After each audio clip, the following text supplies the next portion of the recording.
And we are live. Good morning, everybody. Congratulations. It's Friday. You made it through the week. So happy you could join us here on this lovely day. My name is Bryan Armentrout with the Food Leadership Group, and I'm super excited today to have my friend Maile Gradison on to join us for the chat. How you doing, Maile? Hey, so good to be with you. Happy Friday. Absolutely. How's the weather in DC looking? It is gorgeous. The newscasters said it's 9 out of 10, but I think it's a 10. It's a great day to be staring out the window on Zoom. Oh, yeah. You'll probably catch me kind of doing this because, here in Colorado, same thing. It's like the last couple of days, it's been right around 80 degrees. Absolutely gorgeous, which is usually when we get a big snowstorm coming in. So we'll see what happens.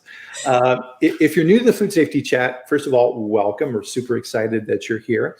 We live stream on LinkedIn, Facebook, and YouTube every Friday at this time. So 8 a.m. Mountain, where I'm at in Colorado, here in the US, and 10 a.m. where Maile's on the East Coast. And with this, what you'll notice if you're new is this is a little different than the normal food safety information you get, in that this isn't a presentation. This isn't PowerPoints and we go through and we have questions and answers at the end. This is a discussion. And I'm really fortunate in my career to have got to know some really amazing experts in food safety, which Maile from Hogan and Lovells is definitely one of those. So this is a golden opportunity to interact with Maile and interact with the other people on the live stream. So just jump in, and we always enjoy this. So Renee is my assistant. Good to see you this morning, Renee. And he'll help kind of shepherd the conversation if there's additional questions and things of that nature. So let us know where you're at in the comments. We love to know, and I'm always amazed, Maile, people from all over the world, click in for this live stream. And so it just makes it that much more fun. So with that, and I always do this, Maile. So one of the things I want to do is I want to always jump right into the topic. But one of the things we love to do, guys, is, hi, Jill, is join Maile and me for a cup of your favorite beverage. Oh, I like your cup. That's cool. It's from Potter in Asheville, North Carolina. Nice. All places. Nice. So. I like that. And I'll tell the group, it's 10 on the East Coast. I held off on my second cup of coffee for this. So that's true commitment to the cause, right? Austin has joined us here in the Colorado area as well. So Austin runs a media company involved with training. Amazing job. Jill does a lot of consulting on the skill development side of the how to be a good manager within her business. So really happy to see her as well. Karen from West Michigan, nice to see you again. Danny, Yorkshire, UK, nice. Thank you for joining us at the end of your workday. Hopefully this will help round out the week for you. So as Maile and I were preparing for this show, it's like, what's some really good things to talk about in that space, and what's going on out there in the world of food safety? Because things, as we know, right, things are starting to change, right? The mask mandates are coming down. People are like, okay, I'm through with this. Let's kind of start getting back to normal. And that normal piece isn't going to be the same, right? And so I'm going out and working with my clients in my consulting business and kind of bringing them back up to speed. Because in a lot of ways, we've been lulled into a false sense of security over the last couple of years, especially if you're in a manufacturing facility. If you're a quality manager, Maile, life was pretty good, right? FDA wasn't coming to visit. The odds of getting inspected were pretty small. And even if you did, it was going to be remote. So that became the new normal. And guess what? That's going to change very quickly. Before we dive into that too much, though, I wanted to kind of go over something I think is really important for companies to understand, because a lot of times, Maile, when I work with companies, one of the first things I'll ask is, who's your food lawyer? And I will get back a lot of times, more times than I would expect, especially at larger companies. Oh no, we have a lawyer. He deals with contracts and procurement and these type of stuff. And I'm like, no. Who's your food lawyer? Who are you going to call when you have an issue, right? Who's going to be there? Hopefully not on a Friday at 10 p.m., but who's going to be there when you've got questions, when consumers are saying your product made me sick? You have to have that external source. And so I kind of wanted to start off this conversation because you're a partner in Hogan and Lovells, huge law firm for food safety, and I've dealt with you guys for a really long time. So from your perspective, why do people need a food lawyer? You need a food lawyer because when you're being inspected by FDA, they're actually collecting evidence that can be used in legal proceedings. Yeah. So an inspection is checking for your legal compliance with the law. They're not your consultant. It's not a food safety audit. It's not like your SQF or something like that, where they're coming in and checking you against something voluntary. If they find problems and you're out of compliance, you are in breach of the law and it's a legal matter. So that's why lawyers get involved. And there's a lot more involved in dealing effectively with FDA in the inspection context than meets the eye, which you really don't know if you haven't been through it before. Yeah. So what you don't know can hurt you. The value that we bring is we've done it before. We've seen so many situations, and there's a lot of tricky decisions you have to make in real time. And working with someone who has been on the ground and been through it and knows how to navigate can save you so much time, energy, effort, money. I'll say, though, one of the problems is when you're in a situation you don't already have somebody on your team, it's a whole lot harder for us to be effective and get up to speed when I'm quickly trying to understand who are the players, who's your quality manager, what programs do you have, what's your inspection history, what do you make, what's the layout of your facility, what are your lines, what's your exposure for other products, all of that. You can save a whole lot of time and effort and do things a whole lot more if you meet somebody, put in a couple hours proactively just to build a relationship and then have them on your team. That helps us help you. Oh, exactly. That is so important. So yeah, if for example, I'm a quality manager and I'm like, well, all right, Bryan's making a good point. I need a food lawyer. And I reach out to you and make that connection and write down your phone number and I don't talk to you for 2 more years. No, that's doesn't work, right? That's not the right way to build that relationship. It needs to be, right? If something happens and the blank hits the fan and I'm like, oh my God, right? I can pick up the phone, call you, and in your mind, you're like, oh, okay, this is Bryan. He's working with this company. Just all those things you rattled off, right? Because in those situations, if you're looking at a potential crisis, you don't have time to go through all that stuff, and your brain's not going to think that, right? You're like Beaker from the Muppets, right? You're running around, in panic mode, and that's an important point too, guys. That that food lawyer, that external source, helps you with, because if you're going through a crisis, and FDA is sitting across the table from you, looking at you like this, and you're in the middle of it. You need an objective source of information outside of that whirlwind to say, whew, okay, Maile, here's what we've got. This is what the FDA is saying. This is the products involved. This is the information from the consumer. Right. You can then go, okay, all right, I understand. Let's take this step by step and let's try and figure things out. Yeah, a couple thoughts on that. I mean, first, just in terms of establishing a relationship with a food lawyer, I've had clients who are in the middle of a crisis and like, how'd you find me?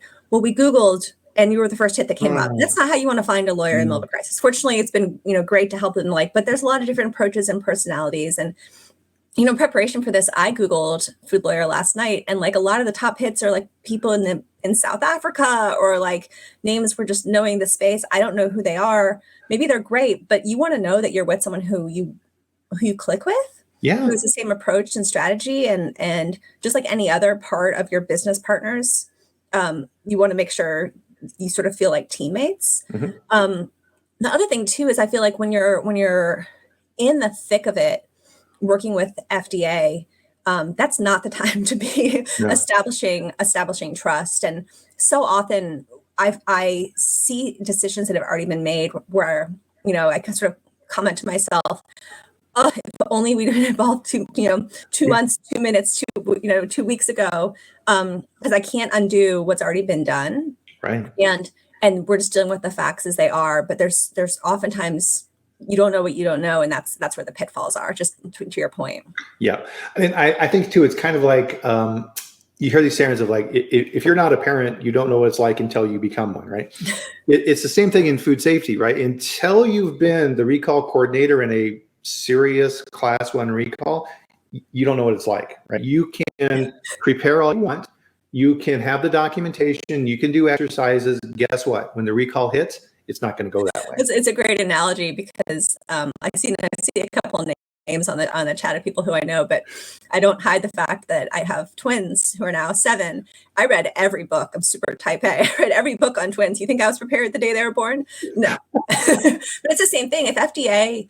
If you end up with one of these awful situations, where you get a note from FDA and they say, we want to have a call with you this afternoon. CORE, the Coordinated Outbreak Response Team, is going to be on, and you don't even know what that means. That's them telling you that they found a whole genome sequencing map of your product with a food and you've got an outbreak on your hands. Yeah.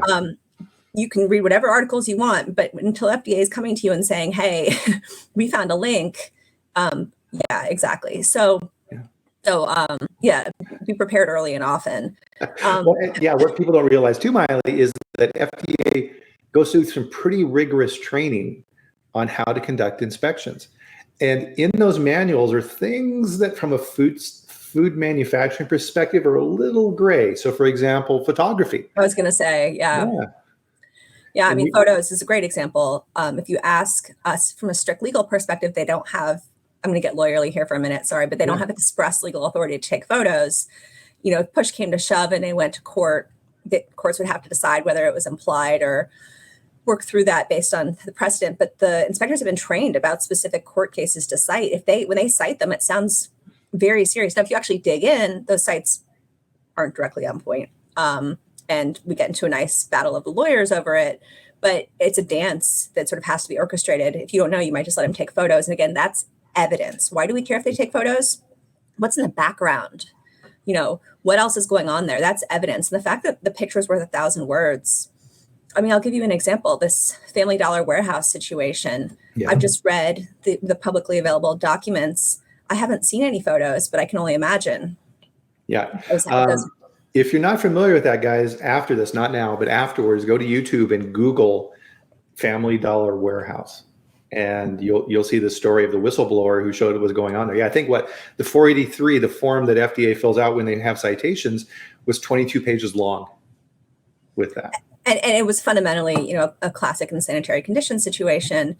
But there was a lot of graphic stuff in there where you can imagine the photo. I didn't see photos in the paper, so I'm assuming FDA didn't take them, but whistleblowers may have. But again, it's just an example of knowing how to deal with it. If FDA wants to swab a line that's not operating, what are you going to do? How are you going to, in real time, are you going to Google is going to help you through it and figure it out? There's a lot of things also when you work with the agency that are unsaid that you have to be able to read between the lines to understand what they're saying. Their legal authorities are sort of tricky in terms of getting the subtext of what they're asking. So if you have a call and they tell you about a problem and they say, what are you going to do about it? That doesn't mean what you're going to do about it. It means we expect you to conduct a voluntary recall, things like that. Yeah. Long way of saying, I much prefer when I know folks and we can help them prepare, what is it? A little bit of time up front goes a long way. Oh, yeah. Well, and I think too, right? So I think for everybody here on the call and listening in on this, right? And again, perfect opportunity to ask Maile questions, so fire away. Is that you guys are probably seeing, right, how we are able to sync our conversation pretty quick because we know each other, right? We've worked together for a long time. We've been together in plants helping to evaluate food safety programs and things like this. We know how these things work. So when we're talking about photography, there's all kinds of things below that too that we're not even mentioning that we understand, which is if you don't have a set photography policy in place that is implemented and executed, FDA has a pretty good case for taking pictures.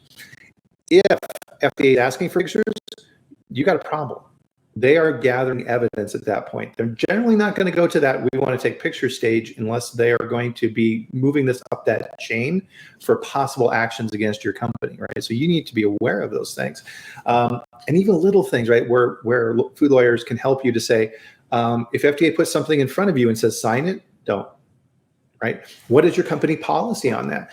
Because it has been shown in past cases that if you sign off on documentation that FDA is putting in front of you, you may be showing to the court that you agree with what FDA has put in that report, which may not be true. Right? Yep. Or do you let FDA talk to your line employees when they go through the facility? Can they go up to individual employees and interview them as they go? Understanding how to handle those things up front.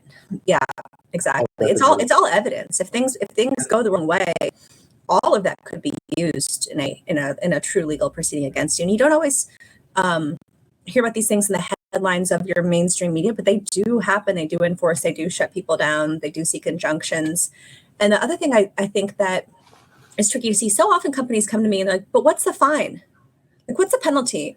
And FDA they don't function through fines. That's not their approach. Technically, they have reinspection fees, but they're not actually sending out invoices. So let's put that to the side. The fine is not monetary. It's that once you're under the agency's scrutiny, under the magnifying glass, it takes years to get out of being in that realm of them not trusting you and having stricter concerns about you. And they will apply standards they don't enforce for everybody because they don't trust you. Right. And you're not going to be out of that penalty box until they come in and reinspect. Is that going to happen in 2 months? No, it might be 2 or more years. Your goal, because they know how this works, is to have you fix it, have you demonstrate that you fix it, give them full documentation of everything, and then give you enough time to screw up again. And have employee turnover, have your plant manager leave, move on to your next problem, open a new plant and get distracted, whatever it is. And then they're going to come back in and reinspect. They're savvy. And you're not going to be off of their target list until you pass that next inspection. Yeah, exactly. Yeah. I mean, to use an analogy, right? There's a giant file at FDA with your name on it, and it never goes away. Well, and I'll tell you, one other thing that I think not everyone's aware of, but that's really noteworthy now, is they have more transparency than they ever did into your inspection history. So they have this tool called the data dashboard that was created for supplier verification, but it's a really incredible tool. You can go on there and look up any food facility and see their inspection history. And they've set it up with like a red, yellow, green light.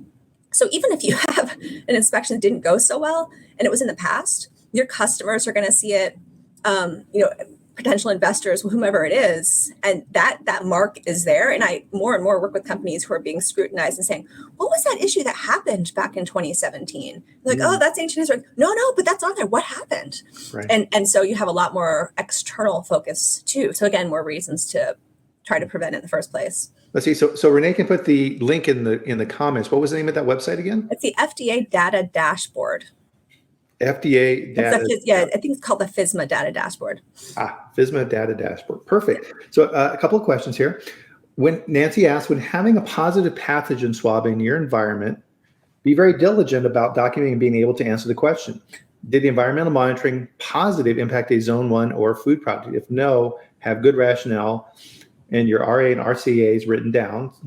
Show your thoughts about it. Absolutely. We hear this from FDA all the time, Maile. So when Sharon Maile is going out giving presentations at conferences and stuff, if you don't document it, it didn't happen. Right? And the way I'm looking at documentation for the food industry, I worked in medical device for a couple of years when I got out of college. We're headed in that direction.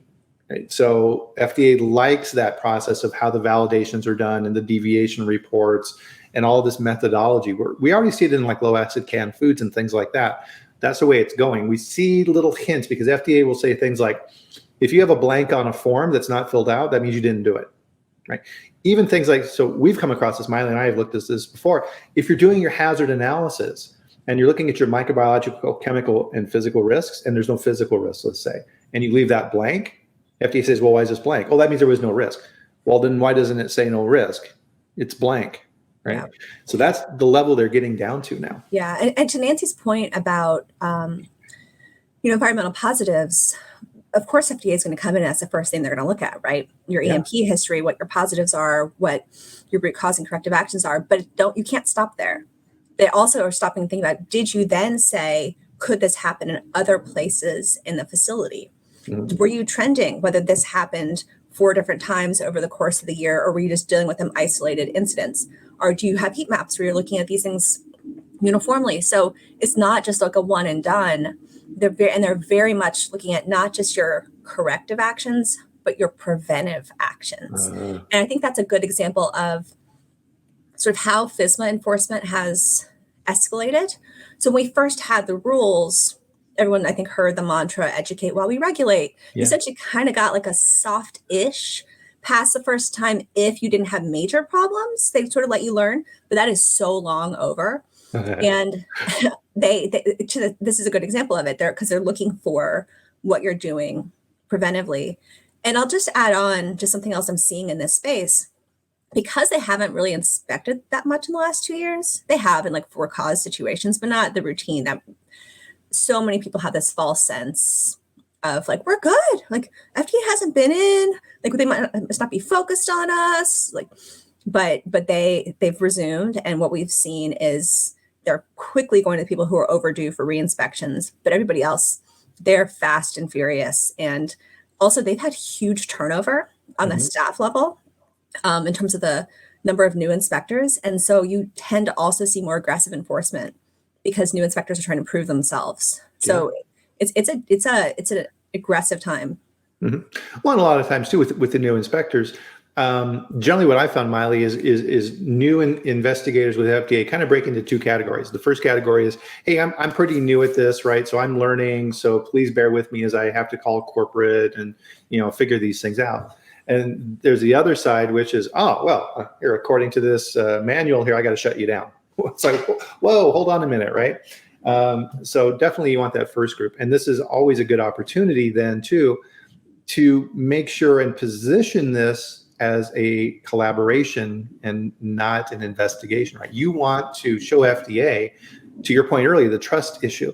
You want to show them that you have good programs and that you're happy to show these and work with them so that they can understand why you do things the way you do. You just hit on something else that's really important to, I think, just reinforce the significance of an inspection. They don't call them inspections, they call them investigations. They don't call them inspectors, they're called investigators. And so I totally agree with you in working with them collaboratively, like what can we show you? How can we help you? We want you to understand our programs, but they're not your friends. They're not your third-party auditor helping you get in compliance. They are investigating. Yeah. Yep, absolutely. And so part of what I would always train my quality managers when I ran companies is that, you need to be collaborative, but you have limits, right? There's things that you can and cannot do. And the FDA investigator is exactly the same, right? There's things that they can do and cannot do. If they're doing a GMP audit versus a food safety audit, they have different protocols that they're following and things like this. And if they have questions, right, they have limits and they need to call into the district office and get clarification and things like that. You're the same, right? FDA does not expect you to have the answer to every question at your fingertips. Right? So if let's go back to the no photography, and FDA says, well, we want to take pictures, right? You need to let us do that, right? Well, hey, as a quality manager, I'm like, well, that's above my pay grade, right? I just follow the company policies. Let's talk with, our company food safety lawyer, and we'll discuss your request and see what we can do for you, right? You're the intermediary in a lot of these positions. You don't want to take the adversarial approach ever with FDA. It doesn't do any good, because then, to your point, Maile, it's that trust issue. The more you act like you're hiding something, the more they're going to dig. And you could be completely innocent, but that's the perception that you're giving FDA. Yeah, you definitely having that good, friendly relationship is just important, because it's no different than working with anybody. You go to a sales clerk. If you're a jerk to them, are they going to help you and go in the back to find the inventory? No. No, it's just in life. Like the nicer you are, the more it comes back to you. But it's not that you're going to get favorable treatment. Look, if you've got Listeria on zone 1 surfaces that they're finding, like that, it's not going to help you. But boy, it's nice to, have a friendly rapport with them. One thing you hear a lot, we're focusing on FDA today, but FSIS for meat and poultry products is different because you have an inspector in your facility all the time. And I hear so many examples about how that personal relationship with the inspector makes such a difference as to how difficult they want to make your life or not. And again, this is not in any way saying when they come in the facility, let me give you this bag of cash. No. This is just, but like be friendly and like try to maintain a good rapport and help them get what they want, because it makes it better for everybody. Yeah, a good mindset for that is we're both on the side of food safety and protecting the public. Exactly. Right? That's a great way to put it. Yeah. So Austin had a question here for you. Can a food lawyer play a role in improving food safety offenses as opposed to only playing defense? Great question. Yeah, I like to think so. And I always say, I've gone through and worked on all of the various FSPCA trainings. I helped in the background to develop some of them and to train the trainer and stuff, but everyone's been through those at this point. I don't have a degree in food science, but I've worked with a lot of companies in a lot of space, and especially seen on the FDA side where the enforcement is. Mm-hmm. So there are certain things that we see that the agency wants and understand where they're coming from, where we can help you in terms of improving your programs up front. So I can generally spend just a little bit of time looking at a food safety plan and find the big red flags that FDA is going to zero in on, the things that are going to confuse them, the aspects of programs that we see the most robust, programs including that are missing there. And the nice thing is, as a food lawyer, I work with a really wide range of food companies, people who make food on one countertop, batch by hand, all the way through some of the biggest companies that you have in the grocery store. And there's no one right way to do it. So we have a lot of thoughts and strategies, but I always say you need to work with your team substantively. I'm not telling you exactly how to write your procedure, but these are the areas where you have risk. And when you see, for example, a new company coming to you and they're making a seasoning blend and they don't have a sanitation preventive control in place, that's something where FDA is going to quickly zero in. And it's also a food safety issue. Yeah. If they don't. So that I do think that we can add value there, both in terms of protecting with FDA proactively, defensively, but also I do like to think that there are times where I've looked at programs and it does make a difference for food safety. Processing a product that's a low moisture food on wood, I've just done it enough times to say maybe that's not the best idea. So yeah. No, definitely. I think that gets to that offense part. So I think too, right? So 2 comments on that too, is part of being more proactive, to Austin's point, is FDA has district offices around the country, right? And they are responsible, not how it used to be. It used to be by location, whoever was closest, so if you're a food company, you may get an investigator with a background in pharma, right? Who doesn't really understand food. So they changed that model around, which I think is a good thing. And they said, no, we need food investigators auditing food companies, right? So they've got that nice background. The point is, where's your district office? Who's the director? Call them, right? Get to know them. They're people, right? It's hey, I just wanted to make sure that this is the correct number to get a hold of you guys if there's something we need or things like that, right? It's just like we're talking about here with Maile. The time to build the relationship and that understanding of who you are is not during the crisis. It's before the crisis. Yeah, and it's understanding their role too, right? That they're not your consultant. Right. I've had people say, can we send them our validation study and see what they think? Nope. But I have seen companies go to the agency and proactively say to people in the district office, hey, we have 3 facilities in your district. We just want to know you to know who we are, what we do. I've also seen companies even offer to help FDA come in voluntarily and tour the site just to understand the nature of their product. That's sort of a different thing, but they're not always your adversary. You've got to think about that too. There's we always focus on the enforcement side of FDA, but there's a lot there too that you can work with them on relationship wise proactively. It's not going to help you again if you have listeria in your food, but maybe it will, because you've talked to them before. They know that you're proactive and trustworthy, committed to food safety, and at least they know you're on their team. Exactly. So Bryan Ravitch, who definitely has a lot of authority relative to FDA. Remember the investigator, the eyes and ears for the decision makers, division compliance officers, and the personnel at headquarters. Absolutely. Right. So FDA, I think, has done a good job of putting together that escalation process. And I was in a meeting back with iFish when things were really starting to get rolling, and the district director in the meeting said, hey, listen, we're learning the correct way to enforce these regulations too.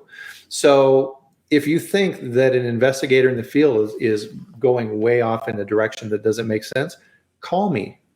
And I was like, wow, that's awesome. I love that, right?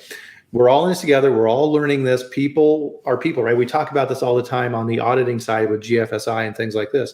Auditor calibration. FDA investigators are people too, and they're figuring all this stuff out. So the more we can work together on that, the better off we are.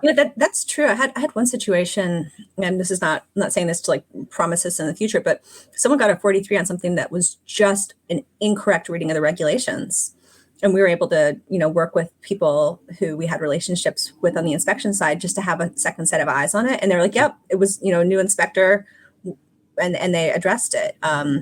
So yeah, everyone's learning together. Good point. Absolutely. Bryan, good to see you.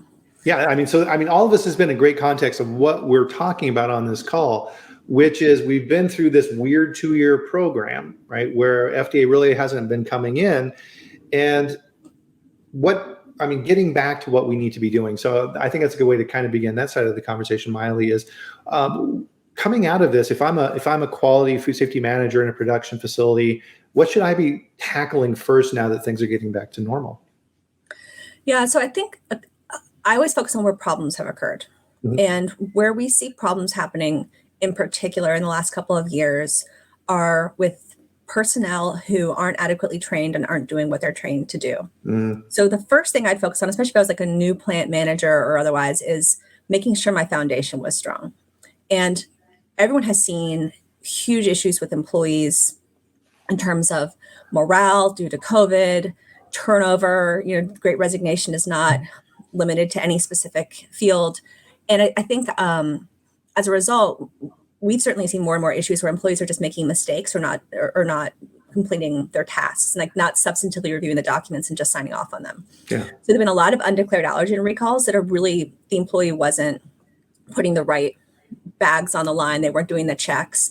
And oftentimes like the programs are there, they have the preventive control, but they're just not being executed. Yeah. So I think you can never spend too much time on your people, on reinforcing training. And so much of this ties in with that sort of nebulous concept of food safety culture that we've been hearing about so much from FDA. Frank Giannis is absolutely so committed to this and has seen firsthand. I mean, look, as someone who works with a whole lot of companies, it's intangible and I certainly can't rank, but I can definitely, it when you see it. And putting time and effort into people goes a long way in terms of food safety and also distilling that good culture. Oh yeah, absolutely. I think that, this is something I'd be interested on your take on this, right? So food companies on the FDA side, okay, I need a food safety plan, FSMA, yeah, got it. I'm a PCQI, we're all good.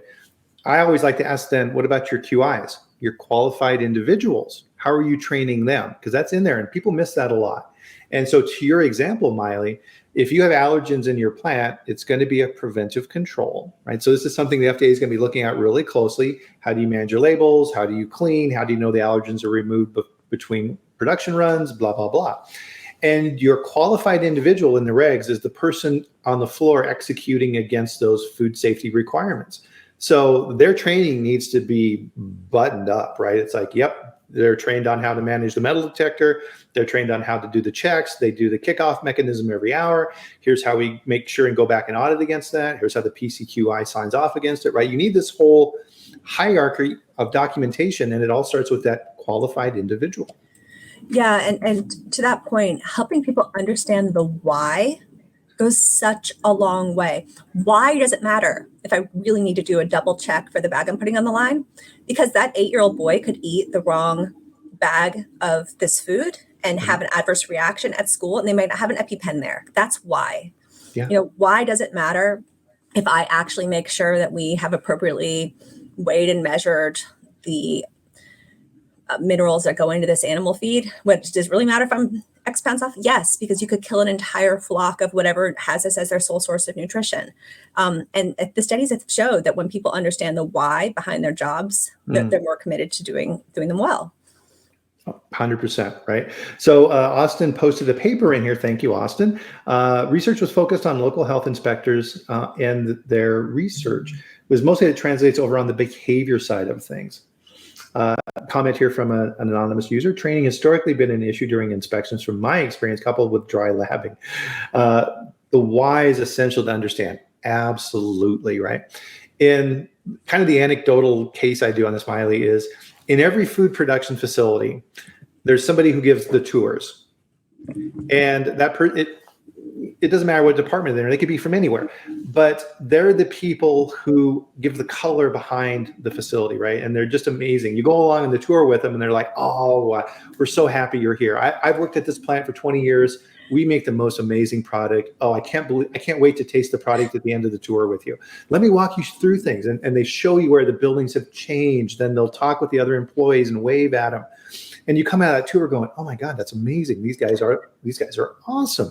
Versus me, if I was to give a tour, right, it would be like, okay, this is the receiving bay. Milk comes in. We check the pH, the TA. People are going, right.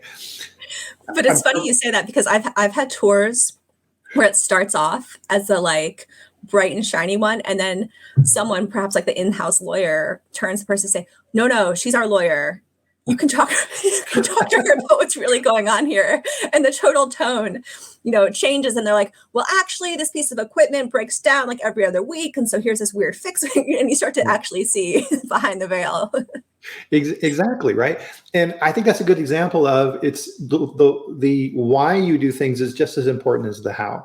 And the example I use on this is if I'm a district director at FDA and I'm putting together my plan for inspections and things like this over the quarter, I'm looking at my hit list and I'm saying, okay, who are the people who have recalls? Who are the people making ready to eat food? What are the industries that I'm worried about? That I'm going to go send my guys out to go visit those guys first. If I have some resources left over, I'll get to more of the routine things and I'll save a little bit of that inventory in case a crisis happens. So I've got people that can jump on it right away. It's the same with us, right? So if I am a quality manager and I'm looking at supplier verification, it's not all the same, right? There are high risk ingredients that I buy and there's low risk ingredients that I buy. Am I going to look at the post-pasteurization ingredients more closely? Oh God, yeah. Then the salt. I'm going to gather basic documentation and approve the supplier, but man, I'm paying really close attention to the post-pasteurization stuff. FDA is the same. So when you're talking through your hazard analysis with FDA and why you chose to visit one supplier versus another, explain it, right? Just shoving a document in front of them and saying, okay, read through this and you'll understand our program. No, just like the tour, you need to give the color behind why you do what you do, just not the how. Yeah, that's a good point. I see some companies managing inspections entirely like in a decentralized approach, where it's just the plant managers in charge, roll with it. Mm-hmm. And I see some companies, the far end of the spectrum, that set up a war room where they have a sort of live stream and there's corporate support I've seen sort of like a live chat where they're all going and sort of feeding advice, but don't throw your plant personnel under the bus, especially on corporate run programs. Oh yeah. Like they're not the ones who should be explaining the details of your supply chain program. Like they're just focused on, upon receiving, is it approved? Mm-hmm. And what do they need to check? So that idea of like the support structure and planning for inspections can go such a long way. Yeah. And like having good inspection manual, doing mock inspections, all those kinds of things can really make a difference. And that's a good point too. So mock recalls, right, are something that you see as a requirement under the third-party audit schemes. Like mock inspections, no. Why? It should be. Right. That's an excellent point. That's one of the things I emphasize with my clients. Testing your crisis management systems is not a mock recall. That's a small subcomponent, right? In reality, you need to do the whole thing and say, okay, as a company, we're going to do this exercise. And how do we communicate? And to your point, these are those subtle strategies that a food lawyer can help you walk through. Because let's say that you're a company that says, okay, we're gonna have a corporate war room and everybody's gonna be on that for the entire visit for the FDA investigation, and we're gonna be available to answer all their questions immediately. Well, that may not be the right strategy. Right?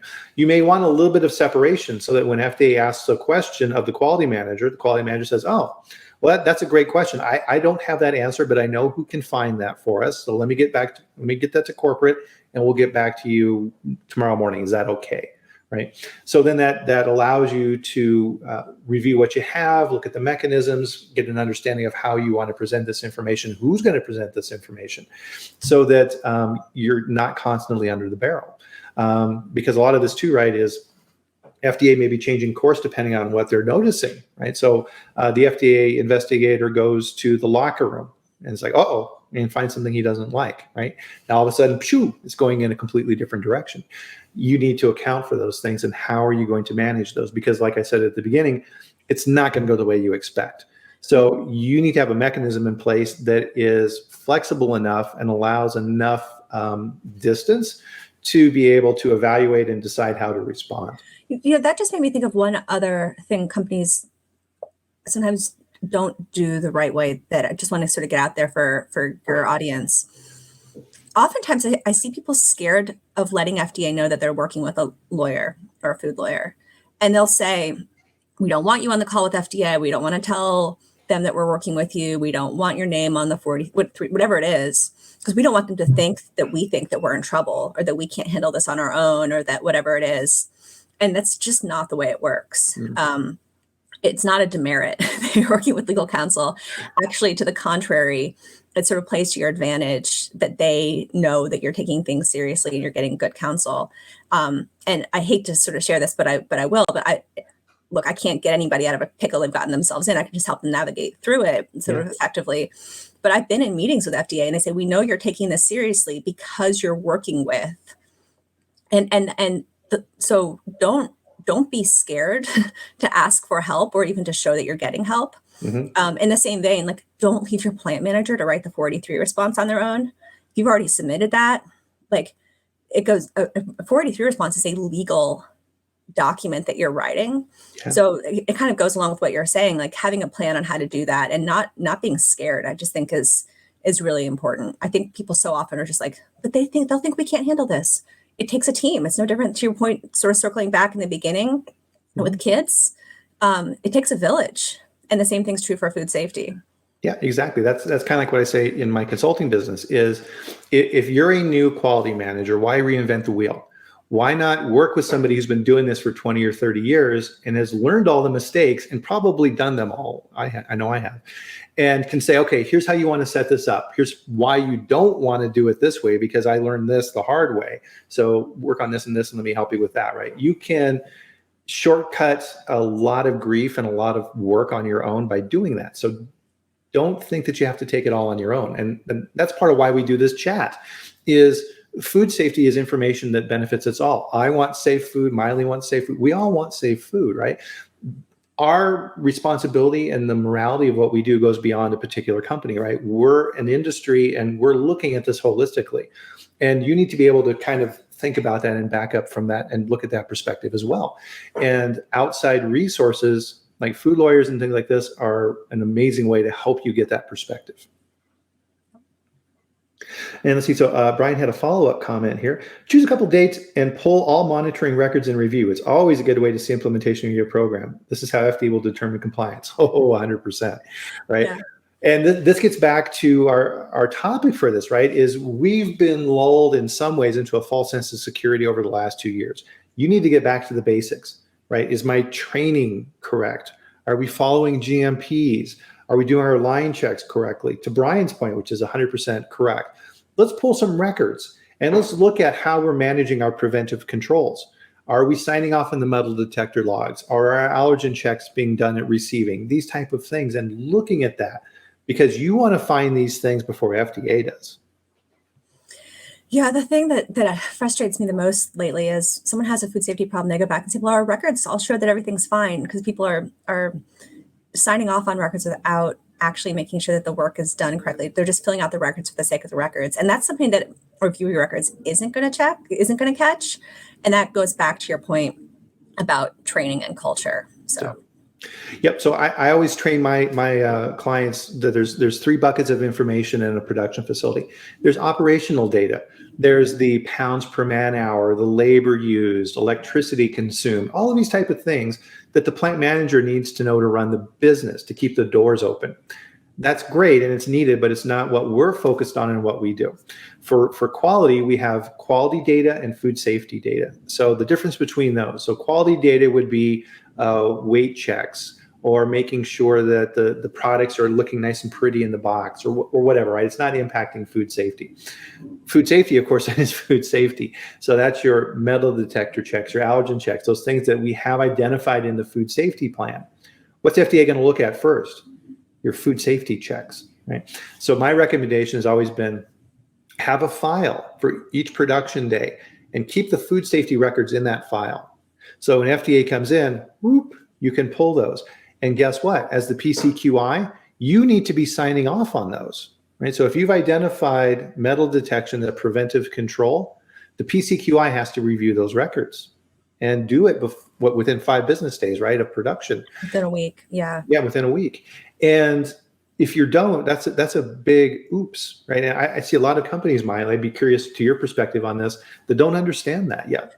Yeah, I mean, and kind of a lot of this ties back to staffing shortages. Mm-hmm. Well, those records haven't been reviewed because we don't have people here to do it, or we fell behind. And there is some flexibility in the regs. It's not flexibility though for we don't have people, we're too busy. And the purpose of those reviews. What if you find a problem and the food's already out the door? Yeah. So Exactly. And if it's a preventive control and it hasn't been reviewed, well, you're probably going to have to document that through a corrective action.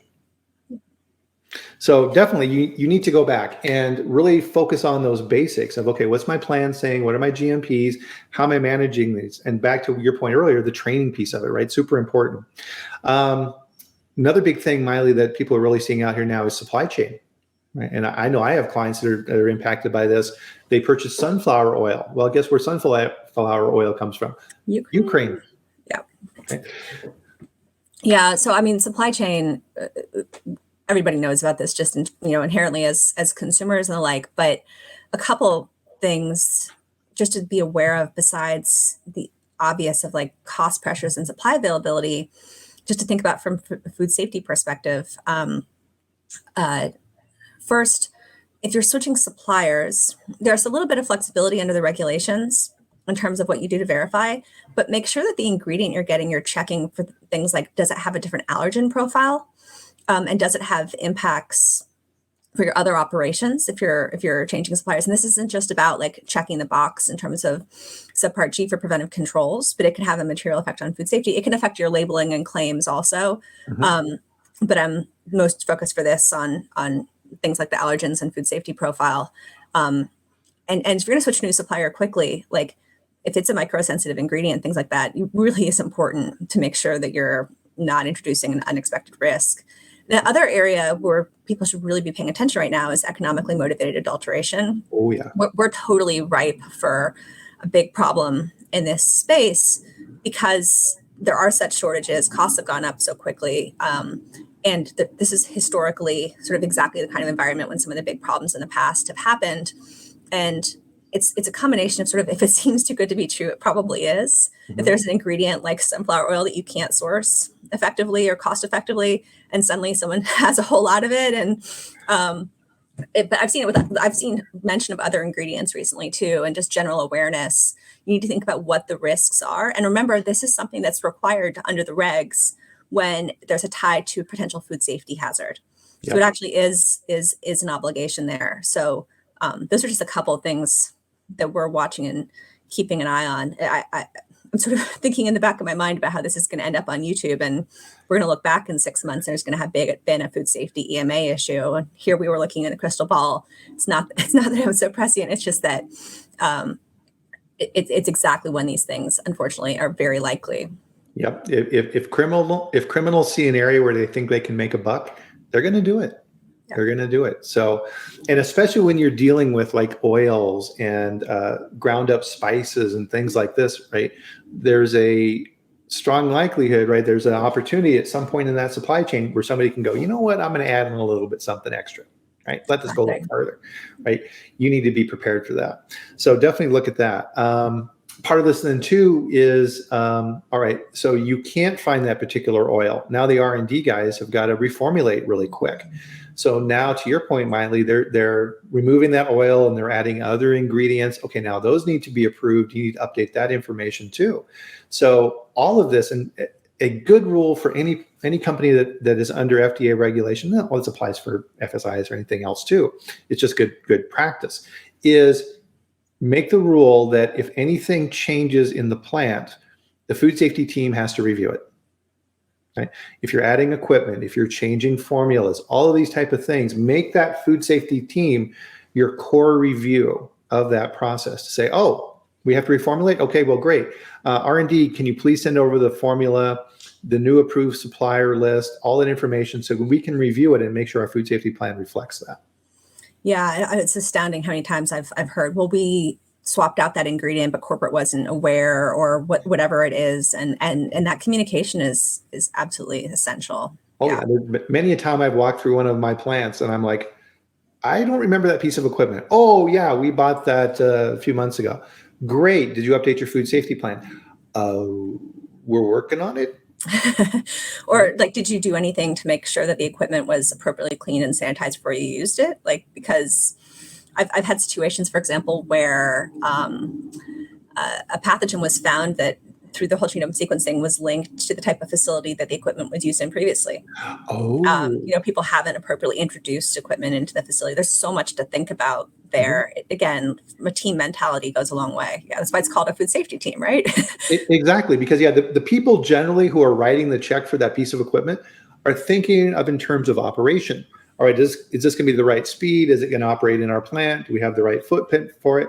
Nobody's raising their hand and saying, how do we clean this? But look, I mean, that's the challenge that we're in, and this is why it's such a hard time. Like, because can you even get equipment? Can you get people to install it? Can you have the right people operate it? And we got shelf shortages. Things are going out the door. Consumer demand is off the charts. All of this combined, I can imagine someone sitting here listening, like, you're just telling me to do more and more and more. I can barely do what I already need to do. And that's a challenge. Is like, food is a highly regulated industry and space. And we eat all day, every day. And I think take for granted how much has to go into actually making things safe and how little can go wrong to have a huge, huge problem. Yep, absolutely. That's one of the things, unfortunately, what we do in quality assurance and food safety and food law as well, is that if we're good at our job and we do it well, it appears that it happened by itself, right? Because everything's running fantastically, right? We're making great product. Food safety is wonderful. That takes a ton of work to make that happen. So make sure the organization understands that. So part of, I think we'll bring this back up to the 30,000 foot level. When Maile and I were prepping for this, we were like, all right, what's the key message we need to get out to the audience this week? Really, it's coming out of COVID. It's time to get back to the basics, right? Go and look at your training, revamp your GMPs. Is your environmental program okay? Go and look at all of these type of things, right? It's kind of that normal, and this is natural in production facilities, right? You have, let's say, an SQF audit or something like this, and you get ready for it. And there's always a bit of that letdown afterwards. Everybody's like, shoo, okay, we got through that, right? Let's get the corrective actions in place and move forward. That's been going on for 2 years, right? So let's say you're a new quality manager and you just started a year ago. You think this is normal. It is not, right? You need to be prepared for what's coming. So get with your team, start looking at this, and don't think you have to do it all by yourself. Use external sources for that as well. Yep, absolutely. I mean, it's. I think the message of showing up the foundation is just be prepared, because there are so many risks in the current environment that you need to be aware of, and doing some work up front can save you so much on the back end. We've seen, you and I both seen it time and time again. And so I guess we're both kind of here in a way, sort of trying to tell folks who are participating, like, don't make some of the mistakes that we've seen made. And there's a lot that you can do with really, like, not a massive investment of time and effort that can save you. The problem is, of course, like, then you don't know what would have happened otherwise. You have to take us for our word at it. But yeah. Yep, definitely. If this prevents you from calling me on Christmas Eve with a food safety crisis like I had this year, let's all put in that time and effort. Why is that, right? Yeah, I had a crisis happen on a Friday, December 23rd at 4 p.m. Right, everybody's on vacation.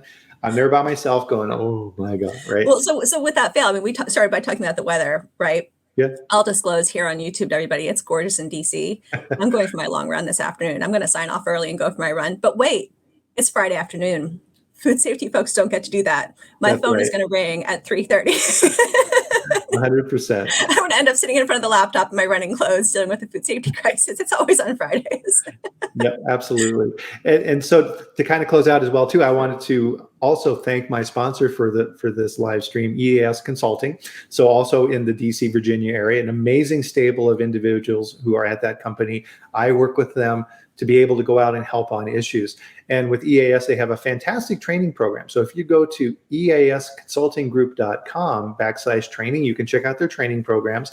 And if you use the code Bryan with a Y, BRYAN, you'll get an extra 15% off at checkout. So great deal. You get. And I'll also say we're so thrilled to have that as a resource, because someone asked earlier, like, can you substantively advise on food safety? To a point, but having that incredible roster of former, FDA people and true specialists is important. We partner with EAS regularly, and it's essential to have that partnership to provide that combination of substantive and legal advice. Yeah, I think the average age the amount of experience for consultants at EAS is over 25 years.